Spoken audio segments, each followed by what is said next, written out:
Do educate friends, then do the rest. Hello everyone, this is Sapna Singh and welcome to the channel Do Educate. Strength of material topic complete हो गया था। आज एक नए topic की तरफ बढ़ेंगे जिसका नाम है थर्मोडायनामिक्स। ठीक है, थर्मोडायनामिक्स के बारे में डिस्कशन करने वाले हैं। थर्मोडायनामिक्स का जो बेसिक मतलब होता है पहले ये जान लेते हैं। थर्मो की अगर बात की जाए तो थर्मो जो होता है वो क्या होता है, टेम्परेचर को रिलेट करता है। किसको रिलेट करता है? टेम्परेचर। इसका मतलब क्या होता है? टेम्परेचर। और अगर डायनामिक्स की बात की जाए तो वो क्या होता है? मोशन होता है। अगर आप कह सकते हैं अगर आसान भाषा में बात की जाए तो टेम्परेचर का जो मोशन होता है उससे रिलेटेड जो भी स्टडी हम करते हैं उसे हम क्या कहते हैं? थर्मोडायनामिक्स कहते हैं। टेम्परेचर के मोशन से रिलेटेड जो भी स्टडी हम करते हैं उसे हम क्या कहते हैं? थर्मोडायनामिक्स कहते हैं।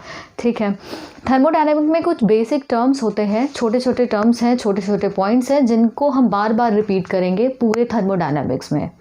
कुछ छोटे छोटे पॉइंट्स हैं, छोटे छोटे वर्ड्स हैं जिनको हम पूरे थर्मोडायनामिक्स के अंदर डील करने वाले हैं। उन पॉइंट्स को देख लेते हैं। सबसे पहला जो पॉइंट है वो क्या है? सिस्टम। सिस्टम क्या होता है? सिस्टम मतलब कोई भी ऑब्जेक्ट जिस पे हम प्रैक्टिकल करते हैं, जिस पे हम परफॉर्म करते हैं चीज़ों को, वो क्या होता है? सिस्टम होता है। ठीक है, कोई भी ऑब्जेक्ट जिस पे हम प्रैक्टिकल करते हैं वो सिस्टम होता है। सिस्टम मतलब अब जैसे कि कोई पैन है, पैन में हम पानी गर्म कर रहे हैं तो वो क्या है? पूरा एक सिस्टम है। या फिर आप पिस्टन सिलेंडर का एग्जाम्पल ले लीजिए। तो अगर पिस्टन सिलेंडर का एग्जाम्पल लेते हैं तो ये आपका क्या हो गया? ये सिलेंडर हो गया। ठीक है, ये क्या हो गया? उसके अंदर पिस्टन लगा हुआ है। तो ये एक पूरा क्या है? ये क्या है? सिस्टम है, एक सिस्टम है, क्योंकि इस सिस्टम के थ्रू ही हमें आउटपुट मिलने वाला है। तो इसी पे प्रैक्टिकल हम करेंगे, इसी पे हम परफॉर्म करेंगे, तो ये चीज़ क्या हो जाएगी? सिस्टम हो जाएगी। ठीक है, तो सिस्टम के बाद एक टर्म आता है सराउंडिंग। अब सराउंडिंग क्या होता है? सराउंडिंग मतलब सिस्टम के बाहर की जो भी चीज़ें होती हैं वो क्या होती हैं? सराउंडिंग होती हैं। ये चीज़ सिस्टम हो गई। यूनिवर्स में कोई भी ऑब्जेक्ट आप ले लो, यूनिवर्स में आप कोई भी चीज़ ले लो जिस पे हम प्रैक्टिकल परफॉर्म करने वाले हैं, वो क्या होगा? सिस्टम होगा।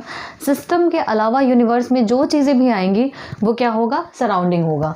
जैसे कि इस वाइट बोर्ड पे हमने क्या किया? इस चीज़ को ड्रॉ किया। ठीक है, ये जो हमने ड्राइंग की है वो क्या है? सिस्टम है।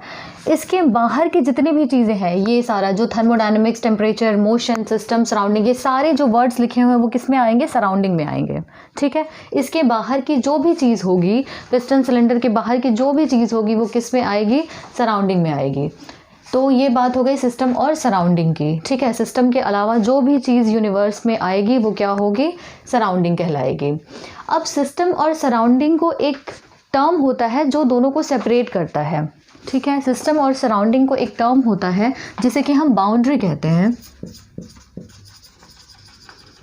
बाउंड्री क्या होती है? जो सिस्टम और सराउंडिंग को सेपरेट करती है, एक दूसरे से अलग करने का काम करती है, उसे हम क्या कहते हैं? बाउंड्री कहते हैं। अब बाउंड्री दो टाइप की होती है।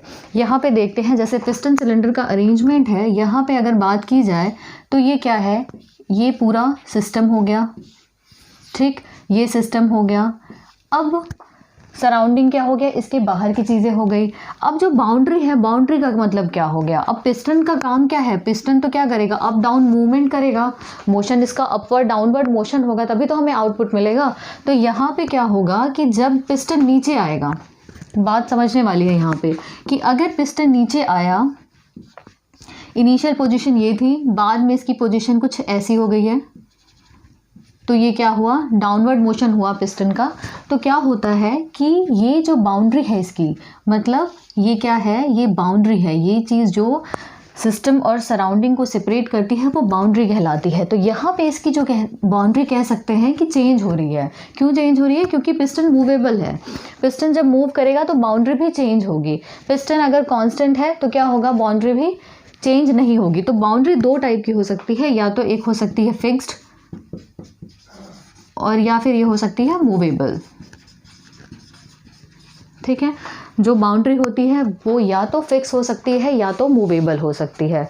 मतलब कि अगर यहाँ पे पिस्टन सिलेंडर अरेंजमेंट का एग्जांपल देख रहे हैं, अगर ये डाउनवर्ड अपवर्ड मोशन कर रहा है, अगर डाउनवर्ड होगा तो इसकी बाउंड्री कुछ चेंज हो जाएगी। क्यों? क्योंकि पहले तो बाउंड्री ये थी, ठीक है। अब क्या हो गया, ये इसकी पोजीशन यहाँ पे आ गई है, तो क्या हो गई है, बाउंड्री क्या है यहाँ पे, मूवेबल है, ठीक है। तो बाउंड्री जो है वो फिक्स भी हो सकती है, मूवेबल भी हो सकती है। आप किसी चीज़ का एग्जाम्पल ले लें, अगर मान लो ये कोई क्या है, सिस्टम है, ये क्या है, सिस्टम है, तो सिस्टम के अलावा जो चीज़ें भी आएंगी वो किस में आएंगी, सराउंडिंग में आएंगी। और ये चीज़ जो है, जो सिस्टम और सराउंडिंग को सेपरेट कर रही है, वो क्या है, वो बाउंड्री हो गई। ध्यान क्या देना है कि यहाँ पे जो बाउंड्री है वो क्या है, फिक्स है, क्योंकि सिस्टम में कोई ऐसा कंपोनेंट नहीं लगा है जो कि मूव कर रहा है, ठीक है। यहाँ पे कोई भी ऐसा कंपोनेंट नहीं लगा है जो कि मूव कर रहा है, तो ये क्या हो जाएगी, फिक्स बाउंड्री हो जाएगी। यहाँ पिस्टन सिलेंडर के अरेंजमेंट में ये क्या होगा, मूवेबल होगा। क्यों? क्योंकि पिस्टन का मोशन अपवर्ड और डाउनवर्ड हो रहा है। तो ये चीज़ें हो गई, सिस्टम के बारे में देख लिया हमने, सराउंडिंग के बारे में देख लिया, बाउंड्री के बारे में देख लिया। तो ये चीज़ें जो है थर्मोडायनामिक्स में बहुत इंपॉर्टेंट रोल रखती हैं, क्योंकि हम जो भी चीज़ें आगे पढ़ने वाले हैं उसमें हमेशा क्या होगा, हम सिस्टम के बारे में देखेंगे।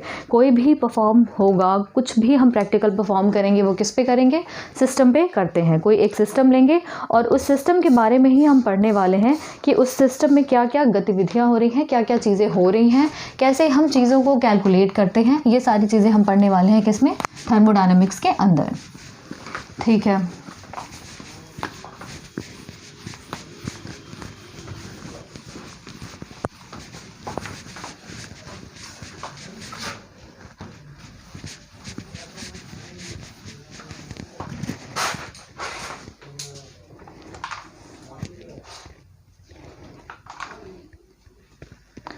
अब बात कर लेते हैं कि सिस्टम कितने टाइप्स के होते हैं।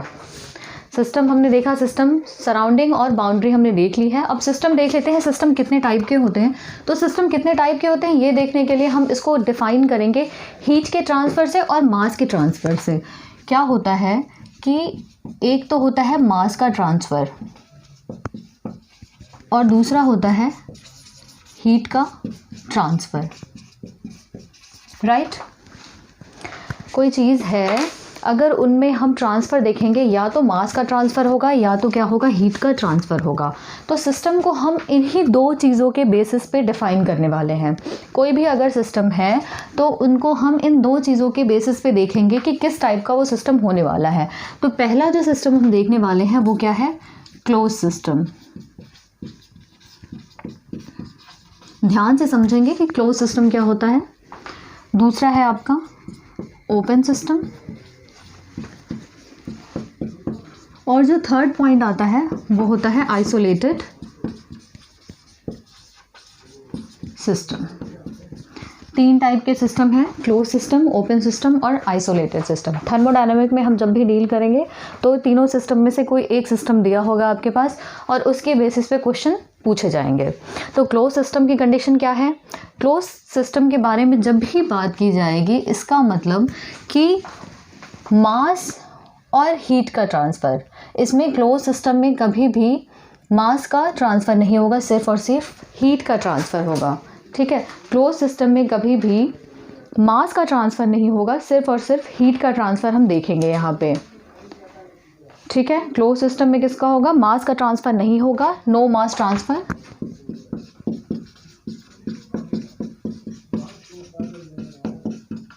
ठीक है, हीट का ट्रांसफ़र यहाँ पे होगा, ठीक है। मास का ट्रांसफ़र नहीं होगा और हीट का ट्रांसफ़र यहाँ पे होगा।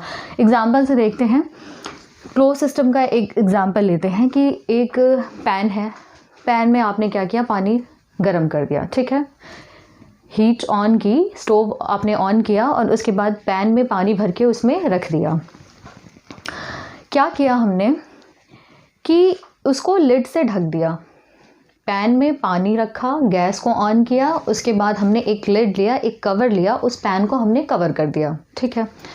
होता क्या है, जब आपकी फ्लेम निकलेगी, ये सपोज़ करो एक रफ डायग्राम बना देती हूँ, ये क्या है, फ्लेम है, ठीक है। ये गैस है आपका, गैस से फ्लेम निकल रही है। ये क्या है, पैन है, पैन में क्या है, पानी है। पानी को हमने क्या किया, किसी लिड से कवर कर दिया। अब क्या होगा, जब भी ये हीट जब इधर आएगी बर्तन पर, जब पैन पे जब ये हीट हिट करेगी डायरेक्टली, तो क्या होगा यहाँ पे कि ये जो यहाँ पे जो पानी है, यहाँ पे जो मेटल है, वहाँ से हीट क्या होगी, पानी तक जाएगी। पानी के मॉलिक्यूल से ये हीट क्या होगी, ऊपर जाएगी, ठीक है, इस लिड तक जाएगी। हम प्रैक्टिकली आपको अगर ऐसे नहीं समझ में आ रहा, आप खुद घर पे देख सकते हो कि हम अगर घर पे आप कुकर होता है, कुकर में अगर आप कोई चीज़ रखते हो तो क्या वहाँ पे देखते हैं कि दाल भी बनती है उसमें, और फिर धीरे धीरे क्या होता है कि सारा जो शेल होता है वो क्या होता है, गर्म हो जाता है। तो उसी तरीके से यहाँ पे भी है कि हमने क्या किया, उसको बंद कर दिया है, कवर कर दिया है। जब हम गैस को ऑन करेंगे तो हीट क्या होगी, हीट का तो ट्रांसफ़र हो रहा है, ये हमें साफ दिख रहा है कि हीट का ट्रांसफ़र होगा तभी अंदर खाना पक रहा है, और उसी वजह से, हीट की वजह से ही वो जो बर्तन है वो गर्म हो रहा है। लेकिन मास का ट्रांसफ़र कैसे नहीं हो रहा है? ध्यान देने वाली बात यह है कि मास का ट्रांसफ़र कैसे नहीं हो रहा। मास के ट्रांसफ़र की अगर बात की जाए तो यहाँ पे जो मॉलिक्यूल्स होते हैं, क्या होगा, जब 100 डिग्री तक इसका टेम्परेचर पहुँच जाएगा, हमें पता है बॉइलिंग पॉइंट वाटर का क्या होता है, 100 डिग्री सी होता है। जब 100 डिग्री सी पे पहुँच जाएगा तो क्या हो जाएगा, बॉइलिंग होने लगेगी, वाटर की बॉइलिंग होने लगेगी। जब बॉइलिंग होगी तो यहाँ से क्या होगा, इवेपोरेशन स्टार्ट होगा। इवेपोरेशन स्टार्ट होगा, इट मीन्स कि वाटर वेपर का फॉर्मेशन होगा। जब वाटर वेपर का फॉर्मेशन होगा, वो उड़ते हुए कहाँ जाएंगे, ये लिड तक जाएंगे, लिड के बॉटम सरफेस पे। ऊपर तो जा नहीं सकते, ऊपर कवर है, कवर के ऊपर कैसे चला जाएगा, तो नीचे नीचे ही क्या हो गई, यहाँ पे इकट्ठे हो जाएंगे, ठीक है। यहाँ पे ये मॉलिक्यूल्स क्या हो जाएंगे, इकट्ठे हो जाएंगे। जब ये मॉलिक्यूल्स इकट्ठे होते हैं तो थोड़ी देर बाद हम क्या देखते हैं कि यही मॉलिक्यूल्स वापस नीचे गिरने लगते हैं। तो क्या यहाँ पे हम देख रहे हैं, यहाँ पे क्या कोई मास का ट्रांसफ़र हो रहा है? जो भी यहाँ पे इवेपोरेशन हुआ था वो वापस फिर से इवेपोरेशन हुआ, लिड पे वो सारे ड्रॉपलेट्स इकट्ठे हुए हैं, वापस उसी पानी में मिल जा रहा है। जब गिरेगा तो उसी पानी में मिल रहा है। तो इट मीन्स कि यहाँ पे कोई भी मास का ट्रांसफ़र नहीं हो रहा है, सिर्फ और सिर्फ हीट का ट्रांसफ़र हो रहा है। बात समझ में आ रही होगी, ठीक है। ये हो गई आपकी क्लोज सिस्टम की बात। ओपन सिस्टम की बात करते हैं। ओपन सिस्टम में क्या है इनका कि यहाँ पे मास का भी ट्रांसफ़र होगा प्लस हीट का भी ट्रांसफ़र होगा। ये कैसे होगा हम ये भी देखेंगे। ओपन सिस्टम में ध्यान ये देना है कि मास का भी ट्रांसफ़र होगा और हीट का भी ट्रांसफ़र होगा। सेम एग्जांपल लेते हैं, लेकिन एग्जांपल में क्या करेंगे, हम इस लिड को हटा देंगे। हमने क्या किया, इस लिड को हटा दिया, ठीक। यहाँ पे पानी है, गैस हमने स्टोव ऑन किया, उसके बाद क्या होगा, हीट का ट्रांसफ़र तो हो ही रहा है, जैसे प्रीवियस में था, जैसे वो क्लोज सिस्टम में था, वैसे इसमें भी हीट का ट्रांसफ़र हो रहा है। और लेकिन यहाँ पे मास ट्रांसफ़र की अगर बात की जाए तो अगर यहाँ पे हमने लिड क्या किया है, हटा दिया है, लिड को हटा दिया है, तो जब इवेपोरेशन प्रोसेस होगा तो ये जितने भी वाटर वेपर पार्टिकल्स होंगे, जितने भी वाटर वेपर होंगे, वो कहाँ जाएंगे, एटमॉस्फेयर में जाके मिल जाएंगे। कहाँ जाएंगे, एटमॉस्फेयर में जाके मिल जाएंगे। जब वो एटमॉस्फेयर में मिल जाएंगे तो क्या ऐसा हो सकता है, क्या ऐसा पॉसिबल है कि उसको इकट्ठा करके हम वापस इस पॉट में डाल सकते हैं? ये तो पॉसिबल नहीं है। तो इट मीन्स कि क्या हो गया कि ये ओपन सिस्टम हो गया। यहाँ पे मास का भी ट्रांसफ़र हो रहा है। थोड़े टाइम बाद हम क्या देखेंगे कि यहाँ पे जो वाटर मॉलिक्यूल्स है वो उड़ गए। यहाँ पे जो वाटर लेवल इतना था पहले, बाद में हम देखेंगे कि वाटर लेवल इतना रह जाएगा, थोड़े टाइम में और कम हो जाएगा। आप जब चाय बनाते हो, आप चाय बनाते हुए भी देख सकते हो कि जब हम चाय बनाते हैं, थोड़े टाइम बाद जब उसको अच्छे से उबालते हैं, हम कवर करके तो उबालते नहीं हैं, ठीक है। तो जब हम उसको अच्छे से उबालने की कोशिश करते हैं तो चाय का जो लेवल होता है वो हमेशा कम हो जाता है। तो वो किस चीज़ का एग्जाम्पल है, ओपन सिस्टम का एग्जाम्पल है, ठीक है। आइसोलेटेड सिस्टम की बात की जाए तो यहाँ पे ना ही मास का ट्रांसफ़र होगा और ना ही हीट का ट्रांसफ़र होने वाला है, ठीक है। आइसोलेटेड सिस्टम में मास का भी ट्रांसफ़र नहीं होगा और ना ही यहाँ पे हीट का ट्रांसफ़र होगा, ठीक है। मास का भी ट्रांसफ़र नहीं होगा और हीट का भी ट्रांसफ़र नहीं होने वाला है in case of isolated system. इसका भी एग्जांपल देखते हैं। आइसोलेटेड सिस्टम मतलब कि आप परफेक्टली इंसुलेटेड थर्मस जो होता है, थर्मस हमें पता है जिसमें कि हम चीज़ें रखते हैं, कभी आपने चाय रखी हो, उसमें कॉफ़ी रखी हो, या फिर कोई ठंडी चीज़ या ठंडा पानी रखा हो तो हम देखते हैं कि काफ़ी टाइम तक वो चीज़ें ठंडी है तो ठंडी ही रहेगी, गर्म है तो वो गर्म ही रहेगी। इट मीन्स कि वो क्या है, सिस्टम आइसोलेटेड है, क्योंकि उसमें ना तो मास का ट्रांसफ़र हो रहा है ना तो हीट का ट्रांसफ़र हो रहा है। मास का तो वैसे भी पॉसिबल नहीं है क्योंकि कवर रहेगा, ठीक है। क्योंकि जो थर्मस होता है, थर्मस हम क्या करते हैं, उसमें अगर हमने चाय भरी है तो उसको बंद कर देते हैं, ठीक है। वो तो वैसे ही किसका हो गया, उसमें मास का ट्रांसफ़र तो वैसे भी पॉसिबल नहीं है क्योंकि वो कवर्ड है। हीट का ट्रांसफ़र इसलिए नहीं होगा क्योंकि वो क्या है, इंसुलेटेड है, ठीक है। तो परफेक्टली इंसुलेटेड थर्मस जो है वो किसका है, आइसोलेटेड सिस्टम का एग्जाम्पल है। बात समझ में आ गई होगी, ठीक है। तो यहाँ पे हमने इन चीज़ों को देखा है। क्या देखा हमने कि थर्मोडायनामिक्स में हम क्या पढ़ने वाले हैं, कुछ टर्म्स हमने देखे थे, जैसे कि क्लोज सिस्टम क्या होता है, ओपन सिस्टम क्या होता है, आइसोलेटेड सिस्टम क्या है, सिस्टम, सराउंडिंग और उसकी बाउंड्री क्या होती है, ये सारी चीज़ें हमने देखी हैं, ठीक है। धीरे धीरे हम अपने डिस्कशन को और आगे बढ़ाएंगे। तो अभी तक के लिए इतना ही और मिलते हैं नेक्स्ट क्लास में। Thank you.